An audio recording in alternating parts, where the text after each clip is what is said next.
Now planning is futuristic. आप मुझे बताओ कि प्लानिंग क्या हम प्रेजेंट के लिए करते हैं, पास्ट के लिए करते हैं, जो हो गया उसके लिए करते हैं, जो चल रहा है उसके लिए करते हैं? बिल्कुल नहीं। Planning is done for future. कल क्या होने वाला है, हम लोग कल क्या एक्शन लेंगे, कंपनी कल क्या एक्शन लेगी। So planning is futuristic. Planning is not done for today, yesterday, it is done for tomorrow.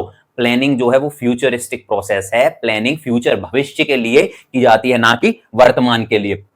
It involves looking ahead, predicting future conditions, preparing to deal with them. It helps organizations set goals and decide the best actions to achieve them in future. Assess करना, analysis करना, future में क्या होने वाला है, कैसे क्या क्या चीजें बदलने वाले हैं, उन सब चीजों को ध्यान में रख के एक प्लान बनाना, जो भी कहां पे इंप्लीमेंट होगा, फ्यूचर में इंप्लीमेंट होगा, because planning is futuristic. Now planning involves decision making.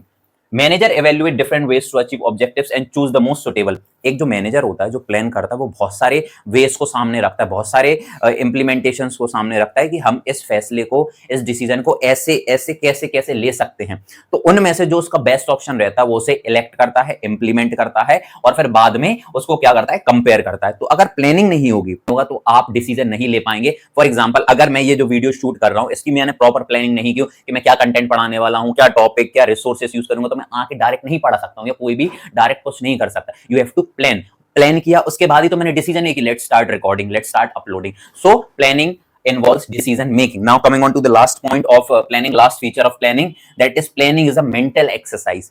Planning एक mental exercise है। अगर हम एक कंपनी की बात करें, जो बड़े बड़े फर्म होते हैं, तो वो क्या करते हैं, वो प्लानिंग करते हैं, और प्लानिंग के लिए वो किसको हायर करते हैं? For planning they hire experts, consultants, ठीक है, क्योंकि उसमें बहुत ज्यादा डेटा एनालिसिस, फ्यूचर प्रेडिक्शंस, बहुत सारी चीजें लगती हैं, तो उसमें उनको ब्रेन की जरूरत होती है, बहुत ज्यादा एनालिटिकल थिंकिंग की जरूरत होती है, और it is done by expert. So it is a mind process, it is a mental exercise. ठीक है, आपको लगता है हम लोग तो प्लानिंग इजीली कर लेते हैं, बट फॉर ज्यादा ब्रेन, बहुत ज्यादा एनालिटिक्स इसमें यूज होते हैं, डेटा और भी बहुत सारी चीजें इसमें यूज होती हैं। दैट इज वाई प्लानिंग को कहा गया planning is a mental exercise. क्यों?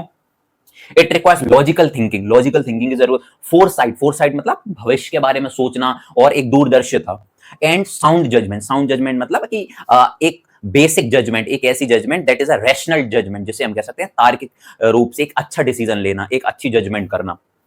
It is not guesswork नहीं किया जा सकता। It involves analysis, forecasting, decision making by एक एक्सपीरियंस मैनेजर, एक ऐसा मैनेजर जो काफी एक्सपीरियंस है, जिसको सारी नॉलेज है, उसके पास ब्रेन है, and he is able to use the brain nicely. तो तभी वो एक कंपनी के लिए, बड़े फर्म के लिए बहुत ही अच्छे से क्या कर पाएगा, प्लानिंग कर पाएगा। So these were the features of planning. I hope you like the video. If you like the video and if you understood the content, please like, share and subscribe the channel Commerce Catalyst. Thank you.